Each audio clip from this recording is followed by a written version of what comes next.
Hi, my name is Louise Clark, and today I want to cover what I'm calling the Great Cover-Up.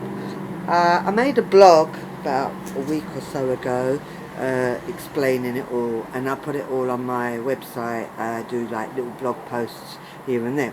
So I made a blog of it, but it hasn't really got much viewing, which is not really surprising because everything I do gets hidden.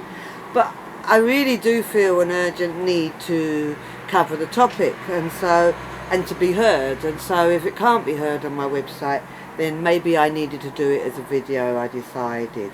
Now the thing is, I wrote it and then it's like, to remember everything I wrote in there is a completely different thing, and it's a sunny day, so I'd rather be out there painting, so that's what I was doing. So what I thought I'd do is read out the blog and then expand on where I've written it.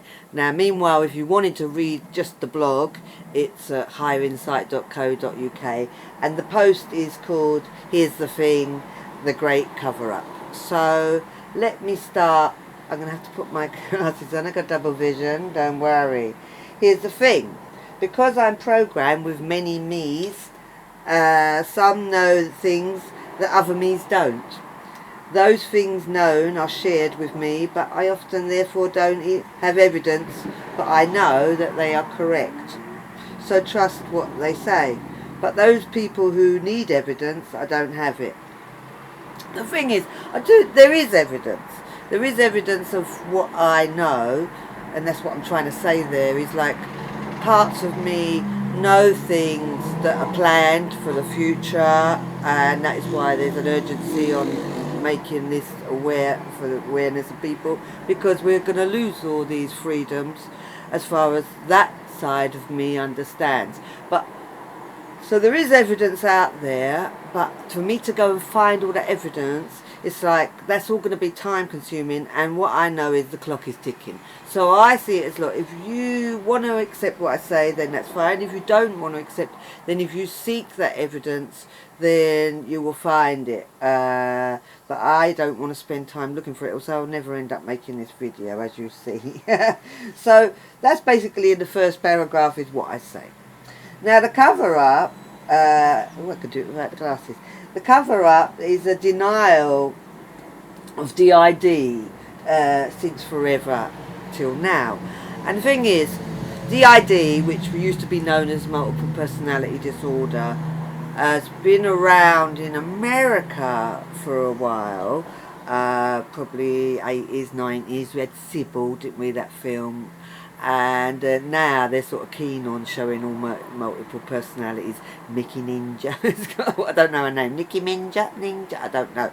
Right, Minaj, right, Beyonce, I think she's got an altered ego. So that's all introducing you to having other personalities, and it all looks trendy-wendy, doesn't it? It all looks exciting, and children can say, oh yeah, I can do that, I can have a Sasha Fierce and all that. But really what it is all about is, it's not them expressing themselves, it's about a massive cover-up. Because D.I.D., used to be known as multiple personality disorder, it's been around since the beginning of time. It's been around, I might not need this, it's been around from the beginning of time, because basically if you traumatize someone to extreme, then there's a point where they have to just cut off from what's happening. Now if they don't cut off, they could go crazy, or they could, in torture, die. But if they switch off, then they somehow survive because another them takes part.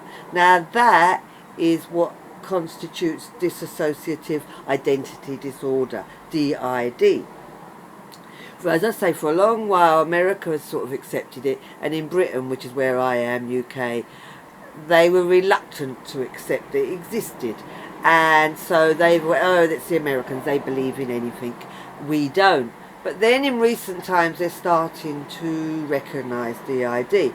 But the thing is, that's the cover, because really what psychology I've said in there 200 years old. It's probably about 150. It's not old. It's not really been around long. Science hasn't been around that long, maybe a couple of 100 years, maybe 300 at the most. So science is psychology. Psychology does all the measuring scientifically. They know that when you traumatise a person that they don't remember and all that. So they know about these things, but they've hidden it. And what they've done is when someone is splitting off and making other personalities, they're not calling it that. They're not recognising that till now. They'll call it, oh, you hear voices, oh, you're schizophrenic, oh, you're depressed, oh, it's something, take these tablets, where the truth is a bit larger than that. So let me see what I've written here. So it says the cover-up, denial of D.I.D. since forever till now. Psychology knew it occurred, for sure, but labelled signs of everything other. Psychology as a science is only 200 years old, maybe even less. Yet the psychology professionals go on like they know. It's the same for doctors when they don't. Not really, as it's far more complex than they would like. And then I go on to say I did psychology, because I did psychology degree in 1989, so that made me a psychologist, and it was a BSc Honours I got in East London University. Before I had a degree in psychology, I was the same person, and I'd learned in life to read people, but as soon as I had a degree and said I was a psychologist, then everyone acts like, oh, you're going to read me, you're going to analyse me, because it's all sort of kept separate, especially from the working classes, which is where I'm from, is if you've got a degree and then you must be really, really clever, because it's a delusion. No, it means that you got funding in my times, or you're from wealthy parents. It doesn't mean you're really, really clever, but because they create this them and us of like, yeah, they're really, really clever, and then it's in psychology, or you did a doctor's degree, oh, you must be really clever, and therefore you know everything. When in truth, when I did psychology, I thought I was going to come out knowing everything, and what I learned is I learned nothing. Not really. I learned how to understand statistics. I learned how science is used and abused. I learned how science studies psychological aspects of life. But I didn't come out being able to mind read like you think that people would. The same as a doctor doesn't come out knowing everything about health, but we're taught in society to respect those professionals, and they know best, the scientists know best, the psychologists know best, the doctors know best, when they don't. So that's also what I sort of briefly outlined in a paragraph there. So then I go on. Now when I did psychology, they didn't teach us about D.I.D. They didn't teach us about multiple personality disorder. They didn't teach them aspects. We did learn some things, but we didn't learn that. So then when it sees in those that govern media, psychology are now throwing out crumbs, this is what I've written here, to the public, like narcissism and cognitive dissonance. And it is. And when we did that, we did study cognitive dissonance, but it was like a really small thing about where you have conflict, and then if you have conflict over something, then the one that's giving you the most conflict, you'll go that way. But they've now, I see, throwing out on YouTube, it's like, here is everything you need to know about a narcissist, or everything you need to know about cognitive dissonance. And it's like, they're just like crumbs, because you have to have them in context, especially in context to this D.I.D. cover-up, because there's more to it. And you might find that a hell of a lot of people are sometimes narcissistic, because they may have alters those personalities, separate personalities that are narcissistic to cope with life, and then other times they may not be. So are they narcissists or not?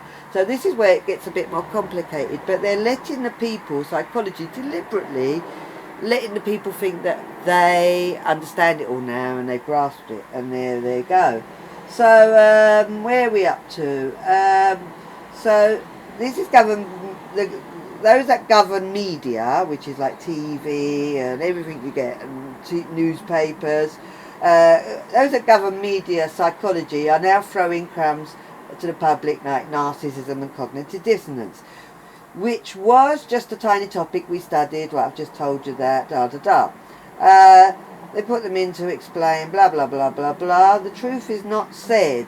and that is that the Tavistock, funded by the Rockefellers since I think 1912, 1914, was set up to study and control the masses through trauma. And this is true. I think it was 1912, but don't quote me on it. But again, it's like if I started around trying to study it and find out when it started. But in my memory and inside me, it says 1912 it started. They programmed Hitler. You'll have to look for that.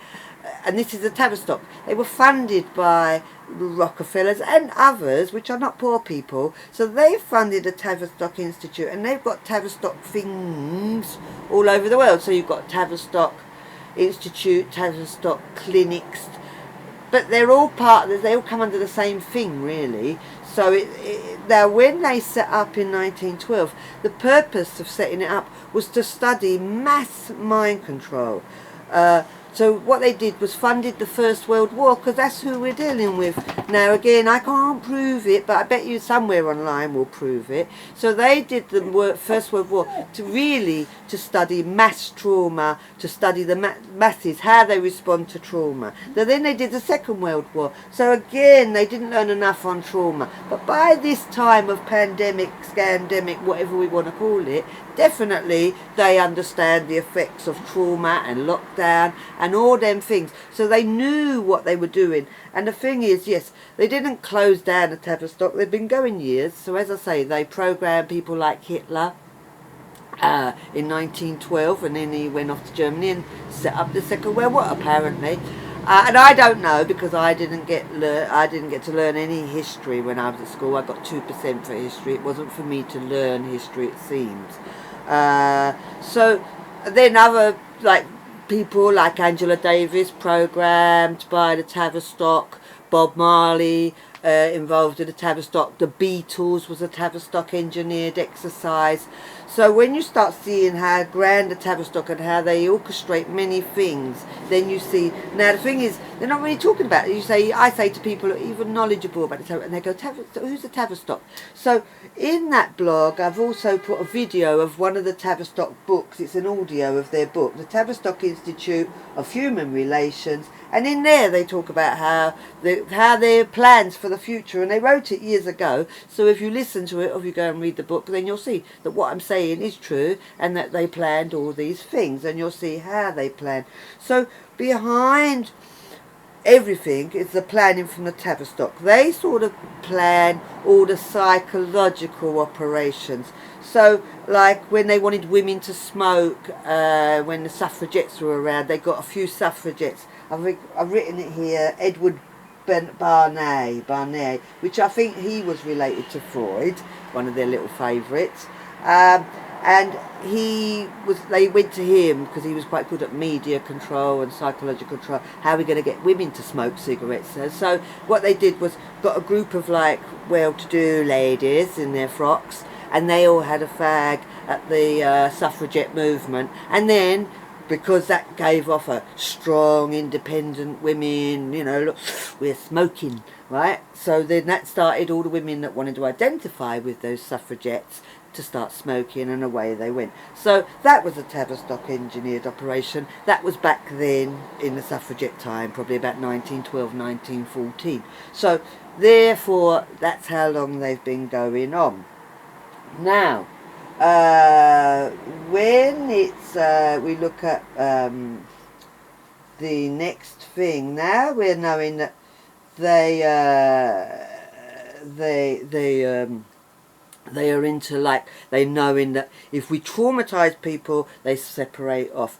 If we put the whole world in mass trauma, says the Tavistock Institute, then how will they respond? They respond in shock. And in the Second World War, they did loads of experiments in the name of the Nazi camps, and they were doing all tests on mind control to see the effects of different types of trauma, how people respond, so they studied it. And so really the Second World War was a war to study an experiment on guinea pigs, the effects of trauma-based mind control. So they learned them good. After the war, then they had this Project Paperclip, you might come across, where they shipped all the Nazis that have been doing all the research, and they shipped them all around the world to America and so forth, Canada, everywhere, South America. And there was a big famous one, Mengele, and he went everywhere. He studied twins in Brazil, and you get lots of twins. I'm from a lot of twins. My mother was a twin, and so was my father a twin. Funny that. So often when they do breed up twins, they get rid of one of the twins because they believe that if you get one of the twins to die in the womb, then the one in the womb will take the spirit of the one that died. So my dad's twin died in the womb where my mum's twin lived. So they grew up together. Right. So yeah, I wanted to give you more. So basically it'll be called trauma-based mind control or government-based mind control. And the thing is, this is what really is. It's not D.I.D. So what's happening is now, because of the internet, I believe, and because if you do these traumas to people, a lot of the time, if you don't reinforce the trauma will break down, the barriers will break down between the different personalities and leak through, and therefore the person will start to be having memories, dreams, flashbacks that are things that they're not aware of. And so with that, initially you had like the Sybils and that, and as I say, America, where England's like, no, it didn't happen, it must be a past life, it must be all different things, but it can't be that. So basically, we wasn't accepting it in this country, but now we are, it seemed, and we seem to be getting bombarded with the concept of D.I.D, and even Batman now, in the movie, I'm going to ruin it for you, the new movie out, they think he's mad. They think he's mad, and by the end you realise he's not, he's D.I.D. So there you go. But obviously all those superheroes are D.I.D. because they all switch, which is what we call when you turn from one personality to another. But then we also know that, well, created trauma-based mind-controlled slaves by the governments can switch from one identity to another, and they are trained to do things like assassinations and espionage and trafficking, and people are used in trafficking without even being aware that they're used in trafficking, because they think they go to sleep at night and then they wake up and they don't know that they was doing things through the night. They also do like what do you call it, like long distance, what do we call it, like you go astral viewing, remote viewing. So now you'll see people making videos on remote viewing, because really I think, yeah, talk about remote viewing, don't talk about trafficking of children, don't talk about trafficking of women, men, drugs, arms, don't talk about trafficking of body parts, don't talk about trafficking of anything. Just talk about things that people can get their heads around, like, oh yeah, astrally projecting myself and connecting and going on these planes, which you can do. But there's also trafficking going on all through the night. And it's of your children, my children, our families. And we don't even know. So, because what they're doing is disguising what they're up to, and now because it's coming out, and people are talking about it, they're going, oh, what it is it's D.I.D. So now they're opening the public up to D.I.D.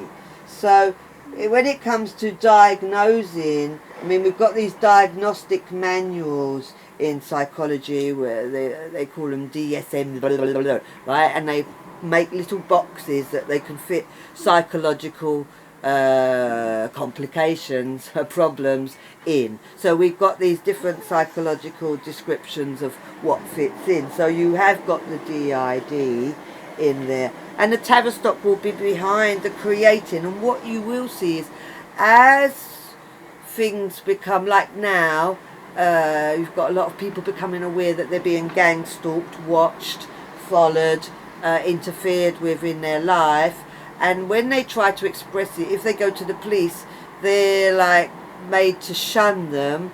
And if they go anywhere near psychiatry, and that's where the police would direct them, bring them, take them to the doctor, take them to the nurse. And then when they start describing them things, they've now made a mental illness where people who believe that they're being targeted in any way by the government or by any group, that's a mental illness, that's paranoid delusion, but they've got a new name for it in gang stalking. So anything that comes forward, they're starting to cover with new titles. So this is why I'm calling it the cover up. So D.I.D, as I say, was there from the beginning of time, because trauma's been there from the beginning of time. So don't tell me they never knew it was there, but they do. Like they know that gang stalking goes on, but they're not giving people a voice. They're not giving people an avenue to even report it, because if you report it, as I say, to the police, then you will need to see a doctor or a nurse. If you report it to a doctor or a nurse, you'll be diagnosed with some mental health illness, because no one's got the capacity to investigate it. When I first learned of it all back in the in the 90s, no one, I mean, I witnessed social services covering up trafficking of the child. I witnessed police helping to cover the trafficking of the child. I took it to Tony Blair, who was a Prime Minister, and he wrote back saying it's carefully noted. You can see online what I wrote to him, and that's all he's got to say, carefully noted. I CC'd it to, what's the guy, the Health Minister, David Blunkett.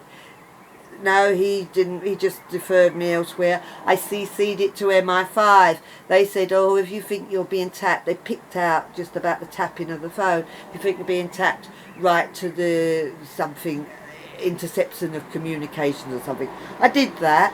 They've got a list of all the organisations, and they say, who, this was back in about 2000, who do you think is tapping you?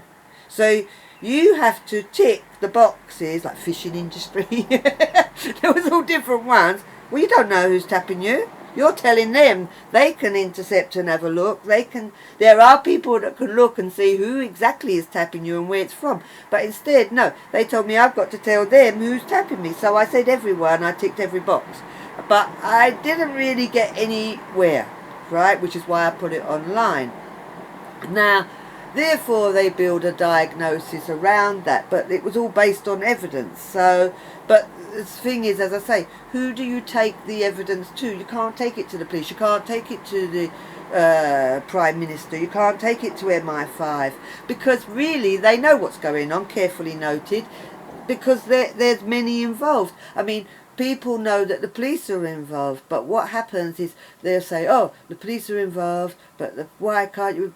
But if you speak to the police, some people do, and like that have knowledge like me, and they'll say, no, the police do know what's going on, but it's so big they can't speak out against it. They can't go against the ones that are involved in it, because the ones who are involved in it are more powerful. And yes, it would tie into Freemasonry, and it may be that ones that are in Freemasons, because once you're a Freemason, you've got to do what the Freemasons tell you to do. Now, the police are Freemasons, but as you go higher, they're Freemasons. And when we're looking at who the traffickers and the police and all that, and the medical professions are all under, it's under Freemasonry, it's under the Illuminati, which is Freemasonry. And then they talk online of like, oh, is the Illuminati over? Or is it still? No, it never stopped. No, it got annoyed. It annoyed people, and so they had to hide. But they still run things. So they still run the police, they still run the military, they still run governments. And therefore the governments are just puppets, like Mr. Boris, he's just a puppet. And when you get annoyed with him, they can replace him with another puppet. And he's just got strings, because the powers that be are higher than him. They're higher than your governments, because the governments go to a higher government, which is run with the Illuminati and the people that you're here, the Council 300, is it? There's numerous names, and they all interlinked, because it's like Illuminati, but they're Masons. The highest Masons is the Knights of Malta, and the Knights of Malta the Queen's in charge of. Then all women can't be free. Yes, they can. Freemason women is the Eastern Star. teenage Freemason girls is the rainbow girls, and that's where the gay flag comes from. But people think the gay flag is about, oh, it's gay people and it hasn't got pink in it because that's a pink. The gay people in the Nazi camps had to wear pink triangles. So, no, it's not. The reason the flag is like that without pink is because the Rainbow Girls have got a flag. Check out the Rainbow Girls and Teenage Freemasons. So people are waving the flag of the female Freemasons. This is why I wrote it, because if I talk too much. But I just decided I will, because I'm sort of sick of things, to be honest. So yeah. Where are we up to? Well, I'll tell you why. Right, so they say, why are they putting them in the movies, I'd said. So I said, I'll tell you why. It's because these labels are created to cover what is really going on in the world of trafficking. Trafficking is more sinister than you can ever imagine, and it's not only done in the ways that they show through the media they have now. No, again, it's like D.I.D. Because this is the other thing, is now I'm seeing they're like, oh, let's talk to these girls that are being trafficked. Oh yes, we're recognising the trafficking. But these are people that are aware they're being trafficked. And that, I feel they're covering trafficking now. It's a cover-up, because there's a hell of a lot of people that aren't aware they're being trafficked. And even those that are aware they're trafficked, they're not necessarily aware they're trafficked other times of the day, usually at night. Usually between the hours of about 3 and 4 p.m. They will be trafficked, they will be taken wherever they need to be taken, they will be returned, and they will think they slept through the night. They may find marks on them, they may not. I have marks on me, but they don't have to mark you. It's a choice. And so if you are a good girl and do everything they want, you won't get any marks necessarily, although it depends on what you're being used for. If you're being used to fight, you might get a couple of bruises. But you're not getting paid for it. You're not consenting to it. It's against your will. So what's happening is they are covering themselves by talking about trafficking when they're not talking about the true trafficking that goes on with people that are D.I.D, or should we say government-controlled, mind-controlled slaves. There's no one to complain to. So they've learned and mastered how to create these amnesic walls between the different personalities that are created through the trauma. They know how to maintain them walls, and they know how to call up them personalities that have been traumatised, and then train them from childhood, from birth, to behave in the way they want them to behave, to have the personalities that they want them to have. And they'll suppress the personalities they don't want you to have. It's like me, genetically, I'm sort of very good with maths, very good with deduction. My dad was a really good gambler, and therefore they pushed me without my awareness, but when I was meant to be at school, then they pushed me in mathematical things, and then after the sessions they would test my IQ, test my aptitude to see had they increased it. All my medical files are very tampered with, and there's hardly any left in them nowadays. But what is in them is an IQ test they did of me at age 3. It says I've got an IQ of 130 then, but they would have pushed it. And to get to the level of programming that I have, which is a computer in my brain sense, I'm told that you need an IQ of 180 to achieve that. I know if I do an IQ test, I'll have about 140, but I also know that they will separate the personalities, the alters in the person, that they will keep the cream for themselves. So the person who's talking here, which is the host, which is me, will have the IQ of 140, but the ones that they will use elsewhere can have the IQ of 180, and I won't. It's Louise Clark, and today I want to continue on from the last video I made last week, because for some reason the camera just switched itself off halfway through. So what I spoke of didn't get shown, only the first half hour. So I thought, well, let me finish what I was saying and do you another video today. So this is following on regarding the trafficking and so forth. I can't remember my title now. So what I wanted to continue on was saying that I'd said about the Tavistock Institute, funded by the Rockefellers, and I found out since also funded by the Rothschilds and the Queen, how they sort of orchestrate how the media works, how education works, how everything works really. And the Tavistock also have what's called think tanks that are people that belong to them who work of how they can implement what their plans are, how they can implement the best. And so they're in different areas. So you'll have think tanks in education, think tanks in psychological aspects, health aspects, to further their agenda, the media. So when it comes to all these think tanks, then a lot of the members may be also MKUltra under my control. So they may not even know they attend. I mean, I might attend for all I know, but I don't know that I attend. I wouldn't willingly go. So there you go. So they design the way that society is perceived. They decide what the fake news is and yeah, the concepts of the day. Like I said the other day, they're pushing out the the narcissists, and now you know how about everything, and they steer the media for their agenda. I also did find, since I made that video, there's a guy, Sean, I think it's Sean Anthony, he's got a YouTube channel called Flow of Wisdom, and he's done a few videos where he's gone through the Tavistock book that I told you of, and he's saying it's about £1,000 if you want to buy it. Otherwise, the video I link in my post is the whole book, or he breaks it down. So if you want to go and look more at the Tavistock's history and so forth, and have someone else's perspective, then you can go to Flow of Wisdom channel. So they're using behaviour modification to control the masses via education, via the media, research, and there's also the AI predictive programming that's going on, which would be, they'd be orchestrating to see what works, what don't work. When it comes to myself, I was programmed by the Tavistock. I remember, I mean, I have hardly any memories.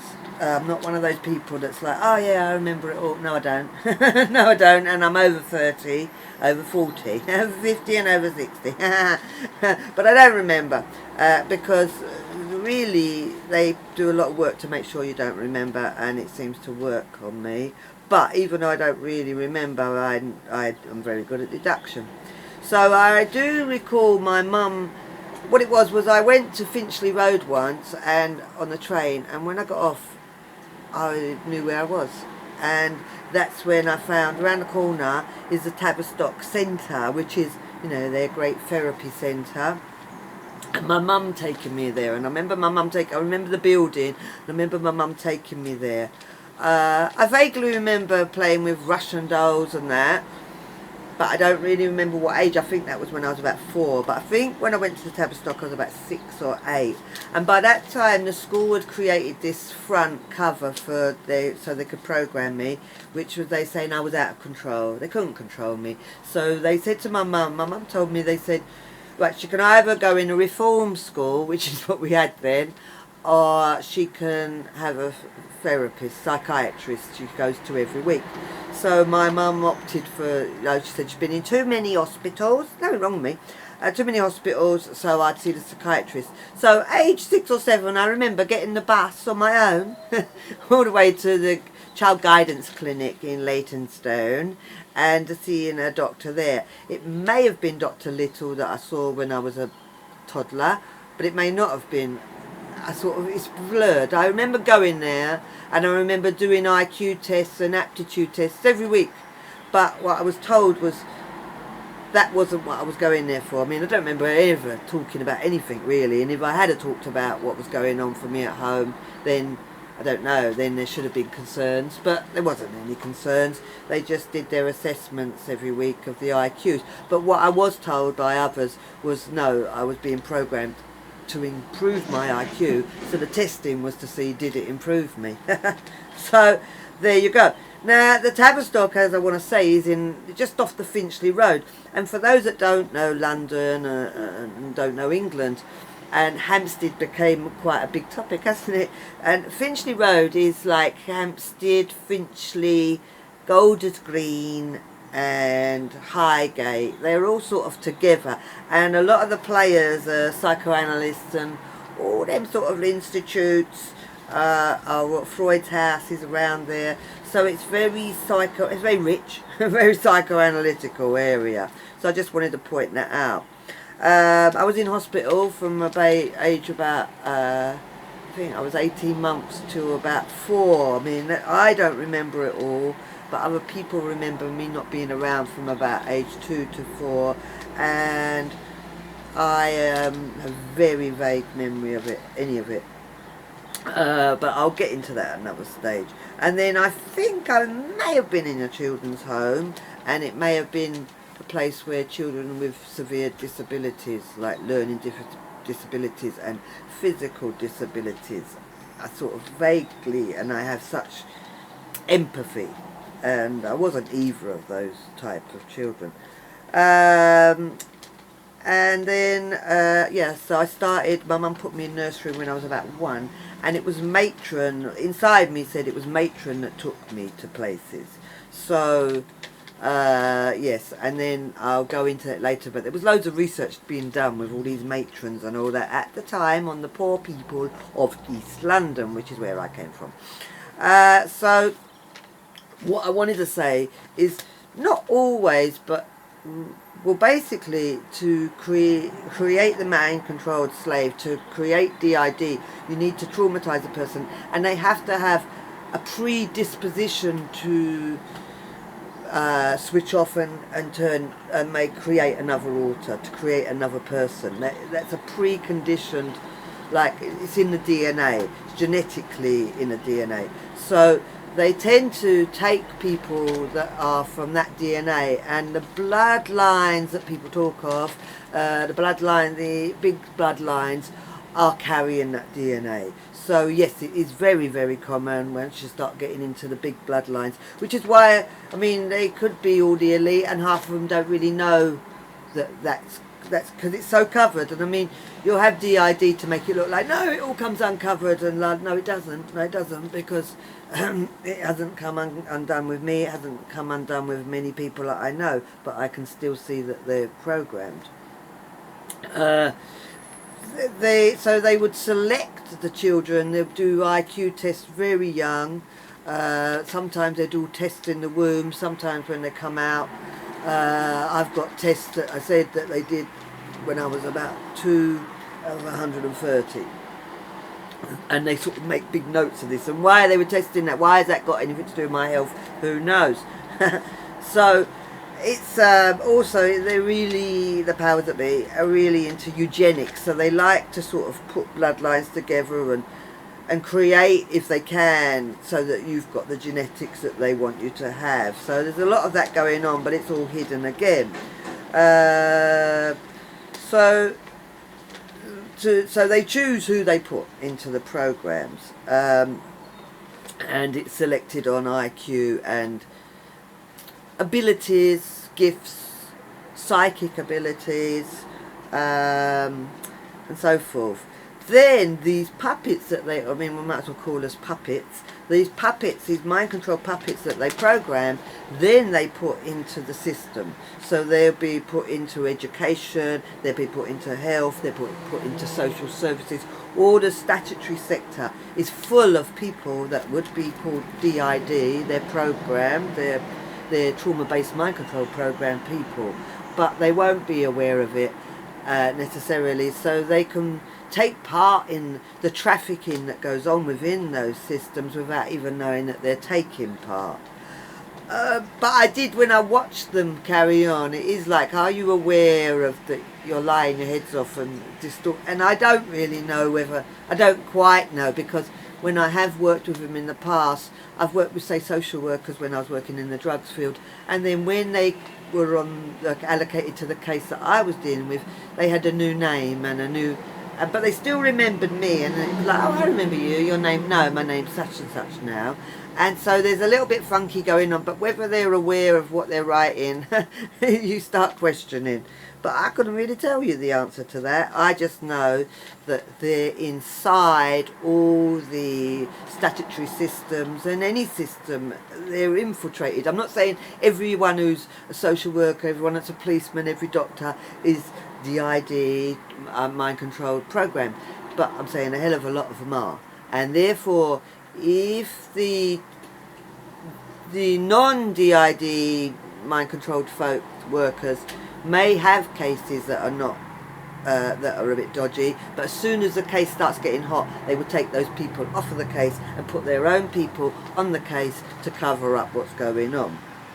So there is an organisation, and I don't know if it's global or just Britain, called Common Purpose, that came up about, I don't know, I learned about it about 15 years ago, and they ask people within the statutory sector to join in their service. So if you want to look up the Common Purpose, you can, and they join it, and they seem to be entangled in this dirty trafficking, but I don't have evidence of that, but there probably is some online.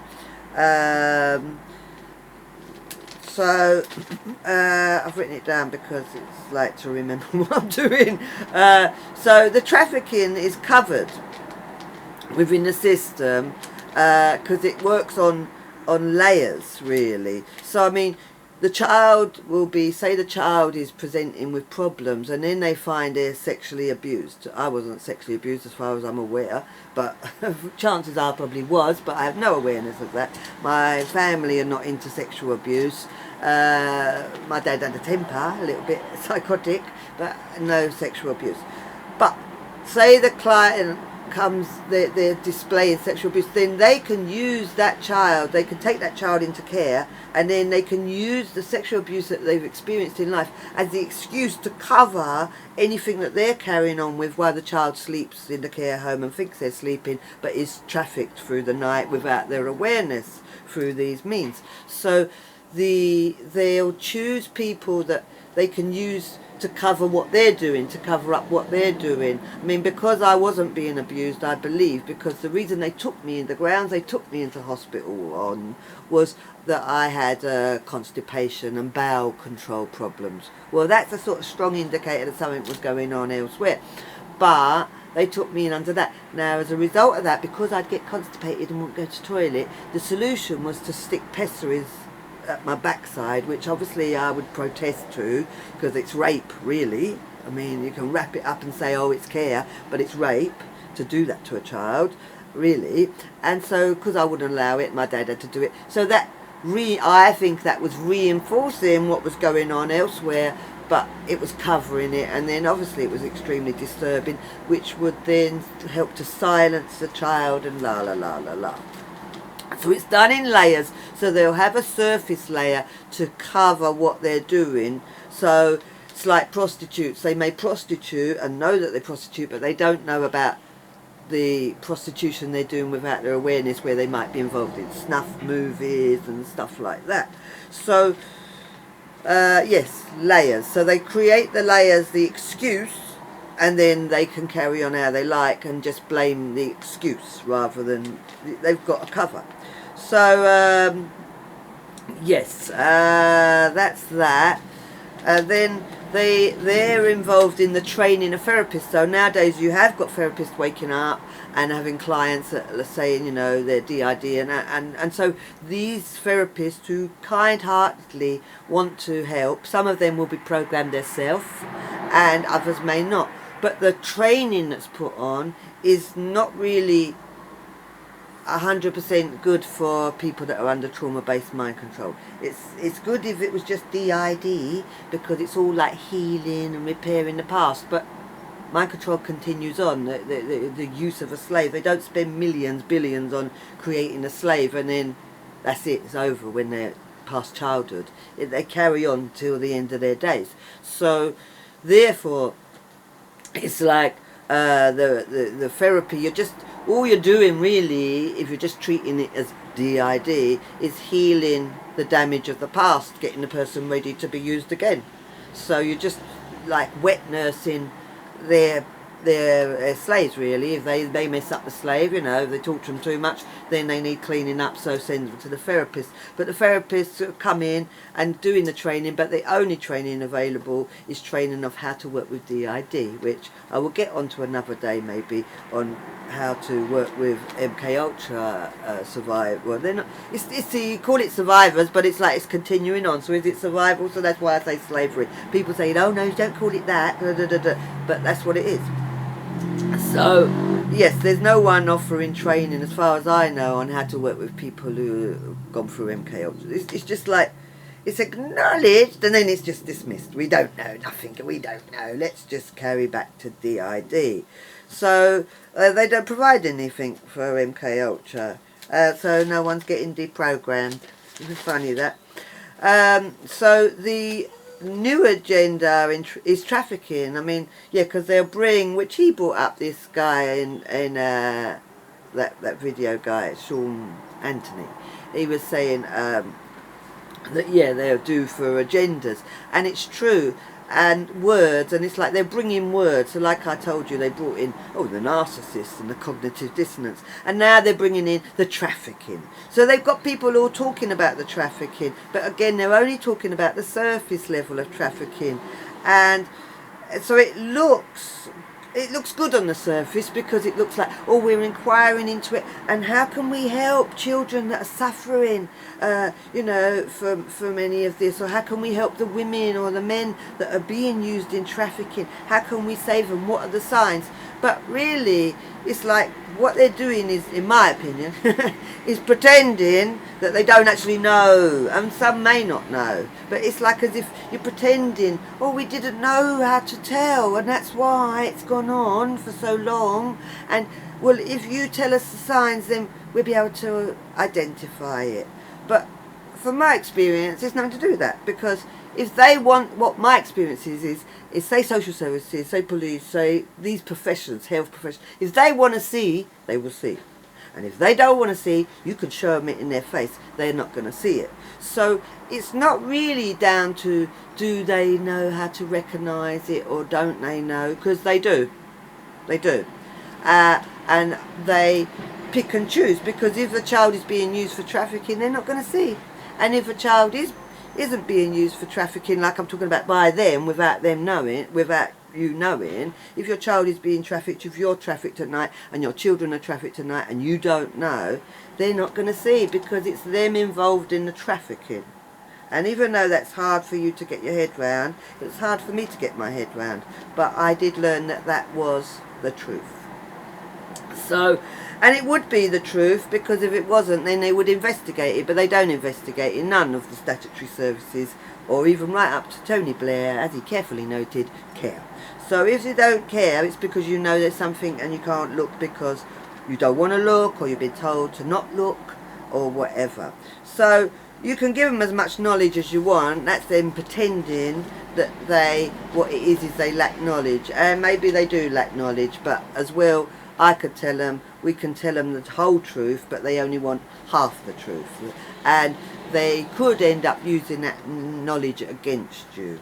So when it comes to child trafficking, this is the serious issue, because social services utilise children within the care system. There's a whole trafficking going on, and they're just covering it up and not letting you know that that trafficking goes on. It's not just in Britain, because this is a global trafficking. When we're talking about MKUltra trafficking, we're talking about global. We're talking about the children are taken from one country to another country, sometimes brought back, sometimes moved round. It's my understanding that the last place they go is to Portugal, and once they go to Portugal, they go underground and they're not coming out ever again. And if they're women, I hear that they go onto yachts and they're not coming back. I mean, my friend, she wrote the book TikTok, which, funny how they went and used that word, but she did it first. She wrote the book TikTok and said how in South Africa the children are kept in tin mines underground, but the last port of call is Portugal, is my understanding. But I mean, we've got underground facilities all over the globe. We've got them in Britain.